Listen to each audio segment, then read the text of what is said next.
गांव के एक छोटे से कोने में जहां सुबह की हवा में चर्च की घंटियों की हल्की सी आवाज घुली रहती थी, वहां रूथ नाम की एक मसीह लड़की रहती थी। रूथ कोई बहुत अमीर परिवार से नहीं थी, नहीं उसका जीवन आसान था, लेकिन उसके पास एक ऐसी चीज थी जो बहुत कम लोगों के पास होती है, अडिग विश्वास। रूथ के पिता बचपन में ही इस दुनिया को अलविदा कह चुके थे। घर में सिर्फ वह, उसकी माँ और एक छोटा सा कमरा था जिसमें बाइबल और पुरानी मेज रखी रहती थी। रूथ की माँ सिलाई का काम करती थी और उसी से घर चलता था।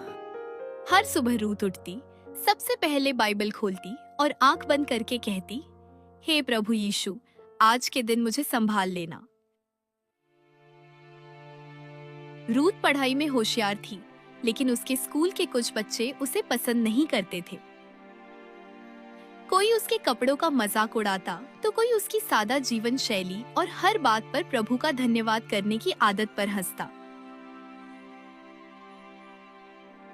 हर समय यीशु यीशु करती रहती है, इसका भगवान कुछ नहीं कर सकता। ऐसी बातें रोज उसके कानों तक पहुंचती। रूथ चुप रहती। वह रोती नहीं थी सबके सामने, लेकिन जब रात को अकेली होती तो उसके आंसू तकिए को भिगो देते। फिर भी वह बाइबल को सीने से लगाकर कहती, प्रभु, मैं टूट रही हूँ, लेकिन मुझे आप पर भरोसा है। एक रात जब बारिश बहुत तेज हो रही थी, रूथ फूट फूट कर रोने लगी। उसकी माँ ने उसे गले लगाया और कहा, बेटी, याद रखना, लोग तुम्हें तुम्हारी हालत से पहचानेंगे, लेकिन प्रभु तुम्हें तुम्हारे विश्वास से पहचानते हैं। माँ ने बाइबल खोलकर पढ़ा, जो उस पर विश्वास करता है वह कभी लज्जित न होगा। उस रात रूथ ने पहली बार समझा कि प्रार्थना सिर्फ शब्द नहीं होती, वह दिल की आवाज होती है। कुछ महीनों बाद एक बड़ी मुसीबत आ गई। रूथ की माँ बीमार पड़ गई।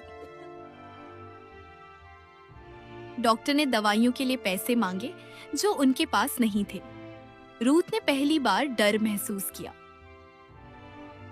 उसने घुटनों पर बैठकर रोते हुए प्रार्थना की, हे प्रभु, अगर आप नहीं संभालेंगे तो हमें कौन संभालेगा। उस रात कोई चमत्कार नहीं हुआ, ना ही तुरंत पैसे आए, लेकिन रूथ ने प्रार्थना करना बंद नहीं किया। हर दिन, हर रात वह बस यही कहती, आपकी इच्छा पूरी हो प्रभु। दिन बीतते गए। कुछ लोग मदद का वादा करके भूल गए, कुछ ने साफ मना कर दिया।